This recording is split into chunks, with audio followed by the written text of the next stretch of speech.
Você está conosco, Xavier Teitelmann. Uma das notícias muito importantes que estamos acompanhando é que a França vai fornecer mais aviões. Por enquanto, essa é só uma hipótese sobre fornecer mais aviões para a Ucrânia. O que sabemos até agora, Xavier? Por enquanto, pouca coisa. Kuleba, ex-ministro das Relações Exteriores da Ucrânia, disse isso em entrevista ao Le Monde. A França prometeu fornecer 10. E, na verdade, em breve haverá um novo anúncio da França que não vai oferecer apenas 10 Mirage. 2.000, mas aumentar o número para 20.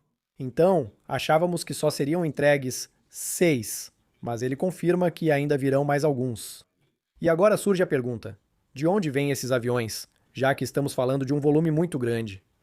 Para os ucranianos, isso é realmente um grande reforço para a defesa aérea deles. Para interceptar os mísseis, imagine que, se adicionarmos cerca de 10 Mirage, podemos interceptar mais 20 ou 30 mísseis por dia. Esses são os números que me passaram lá. Um avião intercepta entre 2 e 3 mísseis e drones kamikaze por dia, então quando interceptamos mais 30 mísseis, são vidas salvas, são infraestruturas protegidas. Isso é algo muito útil e esperado pelos ucranianos. Explique para a gente o que isso representa exatamente. Você conhece tudo isso a fundo? Você tem em mente o parque aéreo, tudo o que voa na Ucrânia e ao redor da Ucrânia? O que isso significa agora? O que a França oferece e o que poderia oferecer mais? Então, os ucranianos, eles têm, em média, entre 60 e 70 aeronaves caças de origem soviética, que são do próprio parque deles ou que foram transferidos por países como a Bulgária ou a Polônia. A isso, hoje haveria entre 25 e 28 F-16 que foram transferidos, e pensava-se que havia 6 Mirage 2000 franceses. Então, ou seja, os aviões ocidentais modernos representavam cerca de 30 aeronaves, que são, obviamente, os aviões com a maior capacidade. Foram principalmente eles que foram recebidos, capazes de interceptar em modo ar-ar, ou seja, a longas distâncias. Um Sukhoi 35, que é o caça supremo da aviação russa, e então esses caças modernos. Claro, eles sabem fazer bombardeios, etc., mas são esses que podem retomar o controle aéreo e impedir os russos de enviarem aviões para lançar bombas planadoras, que causam muito dano atualmente. E os ucranianos começam a enviar seus aviões para as linhas de frente para abrir fogo em missões que são muito mais perigosas, que não só defendem o espaço aéreo ucraniano contra mísseis, mas também protegem a linha de contato contra bombas planadoras. Então, quando acrescentamos uma dezena, quando de repente aumentamos em 30%, passamos de 30 para 40 aviões ocidentais. Obviamente, é uma capacidade operacional importante, que permitiria levar o fogo a toda a linha de frente. E não simplesmente ter 3, 4, 5 aviões que podem pontualmente cobrir 1.000 quilômetros de frente, isso não é suficiente.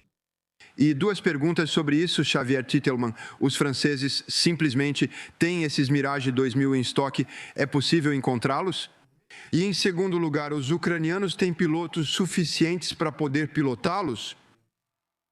Há 2 anos, conheci um piloto da companhia aérea ucraniana que, sem trabalho nos aviões comerciais, ficou sem função como piloto de linha aérea.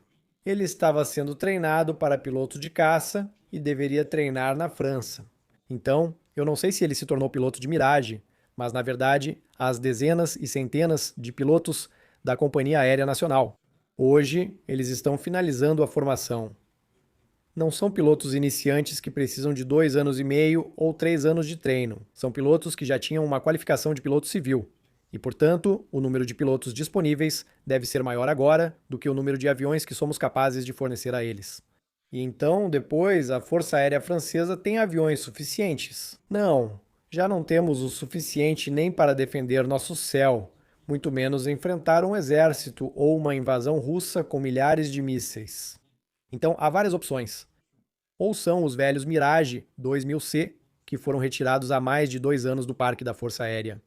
E em 2 anos, talvez tenhamos tido tempo de colocá-los em condições novamente, de modernizar sua aviônica para colocá-los de volta em operação. A segunda opção que foi discutida e que foi negociada, por exemplo, com países como a Grécia ou os Emirados, isso é muito bom. Vocês compram os Rafale, pegamos seus Mirage 2000 antigos, preparamos eles e entregamos à Ucrânia. Então, essa é a segunda opção, e a terceira opção, de fato, é pegar aviões do frota da Força Aérea Francesa. Sabendo que, ao mesmo tempo, aumentamos a produção do Rafale, estávamos em 2 aviões Rafale por mês, agora passamos para 3, queremos em 2 anos, produzir 5 Rafales por mês.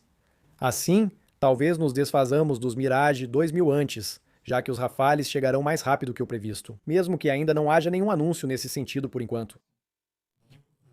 Michel, sim, tudo foi dito, do ponto de vista teórico. O que o Exército diz sobre esses dois? O Exército aprova, mas... Não, mas também é importante dar alguns sinais, tomar algumas iniciativas. Então, a ajuda, na verdade, continua, mas ela é invisível. Então, de vez em quando, é preciso mostrar alguma coisa, mostrar que estamos fazendo, que continuamos apoiando a Ucrânia e até mesmo que estamos aumentando ainda mais a ajuda. A propósito, não precisamos necessariamente dos americanos, não precisamos depender 100% dos americanos, especialmente de comprar dos americanos para ajudar. Isso é francês, senhor. Isso é francês, sim. Claro, e então tentamos também posicionar a França. Então, mais uma vez, por enquanto, não houve nenhum anúncio oficial. É importante lembrar disso. Muito obrigado, Xavier.